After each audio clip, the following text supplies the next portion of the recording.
আসসালামু আলাইকুম বন্ধুরা, আশা করি সবাই সুস্থ আছেন। বন্ধুরা, ইরানের অভ্যন্তরে বর্তমানে কট্টরপন্থী এবং মধ্যপন্থী দুই পক্ষের মধ্যে দর কষাকষি বা ক্ষমতায় প্রভাব বিস্তারের যে লড়াই, সেটা এখন প্রকট আকার ধারণ করেছে। মূলত যুক্তরাষ্ট্র ও ইসরায়েলের যে সাম্প্রতিক সংঘাত এবং সুপ্রিম লিডার আয়াতুল্লাহ খামেনির মৃত্যুর পর এবং মোস্তফা আলী খামেনি যে অসুস্থ ছিলেন তার শূন্যতার কারণে বর্তমানে এই রাজনৈতিক এবং যে শাসনতান্ত্রিক শূন্যতা রয়েছে তা তৈরি হয়েছে। দেখুন, একদিকে যখন ইরানের প্রেসিডেন্ট মাসুদ পেজেশকিয়ান, পররাষ্ট্রমন্ত্রী আব্বাস আগারচি এবং স্পিকার মোহাম্মদ বাগের গালিবাফের মতো যারা মধ্যপন্থী নেতা রয়েছেন, তারা যুক্তরাষ্ট্রের সঙ্গে একটি সমঝোতা চাইছেন। তাদের যুক্তি হলো যে দীর্ঘস্থায়ী যুদ্ধ এবং অবরোধের কারণে ইরানের অর্থনীতি সম্পূর্ণ ভেঙে পড়েছে। নিত্য প্রয়োজনীয় দ্রব্যের চরম মূল্য বৃদ্ধির কারণে দেশে গণ অসন্তোষ তৈরি হয়েছে, যা ঠেকাতে একটি চুক্তির কোনো বিকল্প নেই।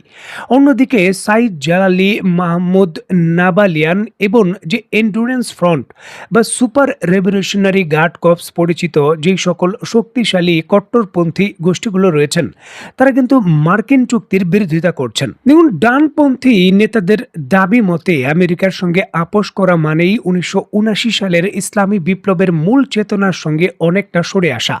তারা মনে করেন নমনীয়তা দেখালে স্থানীয়ভাবে যেই সকল রেভলিউশনারি গার্ড কর্পস বা যোদ্ধারা রয়েছেন, তারা কিন্তু তাদের মনোবল হারিয়ে ফেলতে পারেন এবং অভ্যন্তরীণভাবে বিদ্রোহকে এই চুক্তি আরও উস্কে দিতে পারে। দেখুন, এই দুই পক্ষের বা দুই শিবিরের দ্বন্দ্ব এতটাই প্রকট যে কট্টরপন্থী আইন প্রণেতারা প্রকাশ্যে সরকারের সমঝোতা দলের সমালোচনা করছেন এবং রাষ্ট্র পরিচালিত গণমাধ্যমগুলোতে এই বিভাজনের যে চিত্র রয়েছে তাও কিন্তু অনেকটা স্পষ্ট। সুতরাং পরবর্তী যে কোনো ধরনের সমঝোতা বা চুক্তির ক্ষেত্রে এখন শুধু যে কোনো দর কষাকষি নয়, স্থানীয়ভাবে অভ্যন্তরীণ যে বিভাজন রয়েছে সেগুলোকেও কিন্তু কাটিয়ে উঠে তারপর চুক্তি করার যে কোনো সিদ্ধান্ত নিতে হবে।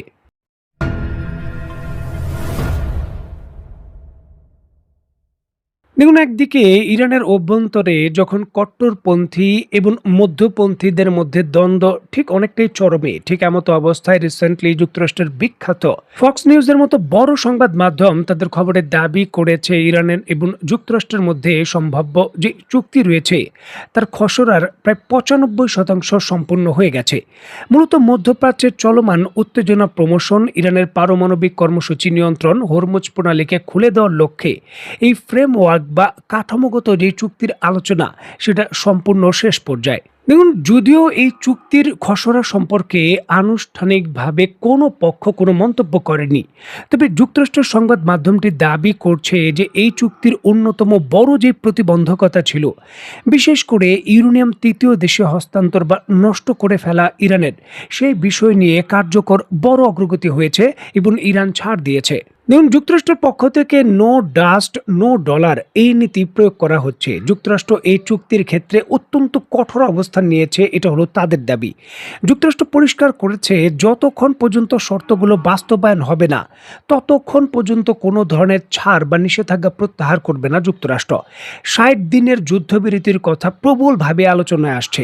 দেখুন, যুক্তরাষ্ট্রের ভেতর আগামী কিছুদিনের ভেতরই বিশ্বকাপ ফুটবল ম্যাচ অনুষ্ঠিত হবে, বিশ্বকাপ ফুটবল খেলা আরম্ভ হবে। এমতো অবস্থায় যুক্তরাষ্ট্র ইরানের সঙ্গে যুদ্ধ জড়িয়ে যদি ইরানের ভেতর কোনো ধরনের অপ্রীতিকর ঘটনা ঘটে, সেটি আন্তর্জাতিক অঙ্গনে যুক্তরাষ্ট্রের বিরুদ্ধে একটি বড় ধরনের, বিশেষ করে যে কূটনৈতিক চাপ রয়েছে তার ক্ষেত্র তৈরি হতে পারে। আর এই জন্যই যুক্তরাষ্ট্র 60 দিনের যুদ্ধবিরতি করে তাদের ভেতর যে অত্যন্ত গুরুত্বপূর্ণ এই ফুটবল খেলাটা রয়েছে সেটা অন্তত পক্ষে শেষ করতে চায়। আর এই ক্ষেত্রে প্রাথমিক কোনো বড় সমঝোতা না হলেও কিছু কিছু ক্ষেত্রে ইরানকে কিছু কিছু কার্যক্রম দেখাতে হবে, সেই বিষয় নিয়ে বলা হচ্ছে। দেখুন, যুক্তরাষ্ট্রের সঙ্গে সমঝোতার আলোচনায় ইরান যে ছাড় দিয়েছে বা কিছু কিছু ক্ষেত্রে সমঝোতায় পৌঁছেছে, তার পরিষ্কার কিন্তু ইঙ্গিত ইরানের প্রেসিডেন্ট মাসুদ পেজেশকিয়ানের বক্তব্য থেকে শোনা যায়। তিনি কিন্তু এমনটাই দাবি করছেন যে আলোচনার অগ্রগতিতে একটি প্রস্তাব তৈরি, তবে চূড়ান্ত অনুমোদন ইরানের যে সুপ্রিম লিডার রয়েছে, সর্বোচ্চ নেতা, তাকে ছাড়া হবে না।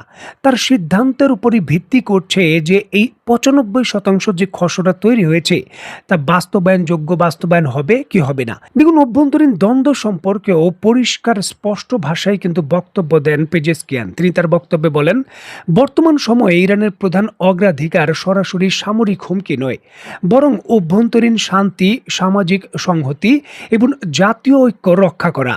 প্রেসিডেন্টের ভাষায় রাষ্ট্রীয় অবকাঠামোর ভেতরে বিভাজন এড়াতে অনেক সংবেদনশীল বিষয় প্রকাশ্যে আনা থেকে তিনি সচেতনভাবে বিরত থেকেছেন। ইরানের প্রেসিডেন্ট পেজেশকিয়ান তার বক্তব্যে স্পষ্ট করেন, ইরানের সব গুরুত্বপূর্ণ সিদ্ধান্ত সুপ্রিম ন্যাশনাল সিকিউরিটি কাউন্সিলের কাঠামোর মধ্যেই এবং সর্বোচ্চ নেতার অনুমোদনের ভিত্তিতে গৃহীত হয়। কূটনীতি ও জাতীয় নিরাপত্তা সংক্রান্ত নীতিগত বিষয়ে দেশের সব প্রতিষ্ঠানকে সমন্বিত অবস্থান বজায় রাখার আহ্বান জানান তিনি।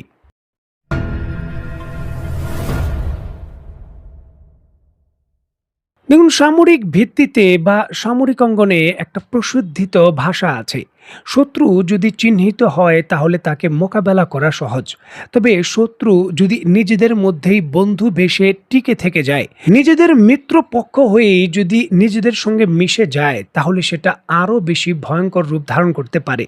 ইরানের অভ্যন্তরীণ সংকট বর্তমানে সামরিক সংকট থেকেও বড়ভাবে চ্যালেঞ্জিং হয়ে দাঁড়িয়েছে, বিশেষ করে যদি এই ধরনের চুক্তি থেকে ইরান নিজেকে এখন সরিয়ে নেয় এবং শান্তির পথে অন্তত ৬০ দিনের যে চুক্তি সেটাও যদি তারা না করে, তাহলে অভ্যন্তরীণভাবে যে কোনো ধরনের বিদ্রোহ বা যে কোনো ধরনের ক্রাইসিস পরিস্থিতি সেটি যুক্তরাষ্ট্রকে স্থানীয়ভাবে সামরিকভাবে না হলেও চাপ প্রয়োগের ক্ষেত্রে বড় ধরনের সহযোগিতা বা সুযোগ করে দিতে পারে। পরিস্থিতিটি এখন ইরানের সংবাদ মাধ্যমের দাবি অনুসারে গভীরভাবে পর্যবেক্ষণ করছেন তাদের নতুন নেতা মোজতবা আলী খামেনি। চূড়ান্ত সিদ্ধান্ত তার উপর, যেই ৯৫% বা কিছু কিছু ক্ষেত্রে যে মতের অনৈক্য রয়েছে সেটা সমাধান করে যে ১০০% চুক্তির খসড়া তৈরি করা হবে, সেই চুক্তি পাশ হবে কিনা বা চুক্তি করবে কিনা ইরান, তার চূড়ান্ত নির্দেশনা দেবেন আয়াতুল্লাহ, নতুন যিনি আয়াতুল্লাহ হয়েছেন মোজতবা আলী খামেনি। এখন ক্ষেত্রে তাকে অনেক কিছুই চিন্তা করতে হবে। শুধু সামরিক সক্ষমতা বৃদ্ধিই নয়, অভ্যন্তরীণ ঐক্য ধরে রাখা এবং দেশের অভ্যন্তরে কোনোভাবেই যাতে বিদ্রোহ নতুন করে তৈরি না হয় এবং জনগণ বিভাজন না হয়ে যায়, সেই বিষয়গুলোও কিন্তু তাকে সতর্কতার সহিত খুবই গুরুত্ব সহকারে দেখতে হচ্ছে। এবং আন্তর্জাতিক সংবাদ মাধ্যমগুলো এবং ইরানের সংবাদ মাধ্যমগুলো বলছেন যে মোজতবা আলী খামেনি এখানে একা সিদ্ধান্ত নিবেন বা নেন এরকম নয়। তার একটি গভর্নর বডি রয়েছে যেখানে ইরানের যারা পূর্বে বিভিন্ন সময়ে যে ইসলামী রেভলিউশনারি গার্ড কর্পস রয়েছে সেখানে কর্মরত ছিলেন বা ইরান ইরাক যুদ্ধে তার সরাসরি মিত্র ছিলেন, সেই ধরনের অভিজ্ঞ একটি বডি সেখানে রয়েছে। তারা বিভিন্ন ধরনের কৌশলগত দিক বিবেচনা করে বিচার বিশ্লেষণ করে সিদ্ধান্ত হয়তো নেবেন। আর ক্ষেত্রে সম্ভাবনা রয়েছে যে ইরান হয়তো কিছুদিনের যুদ্ধবিরতির জন্য যুক্তরাষ্ট্রের সঙ্গে সমঝোতার চুক্তি করে যুদ্ধ আপাতত শেষ করতে পারেন। দেখার বিষয়ে যে চূড়ান্তভাবে কি হয়। যদি এই সমঝোতা না হয় তাহলে নিশ্চিতভাবেই খুব দ্রুত সময়ের মধ্যে পরিস্থিতি আরও বড় সাংঘর্ষিক পরিস্থিতিতে রূপ নিতে পারে। তো বন্ধুরা, আজকের মতো বিদায়। নতুন কোনো ভিডিও নিয়ে আবার দেখা হবে।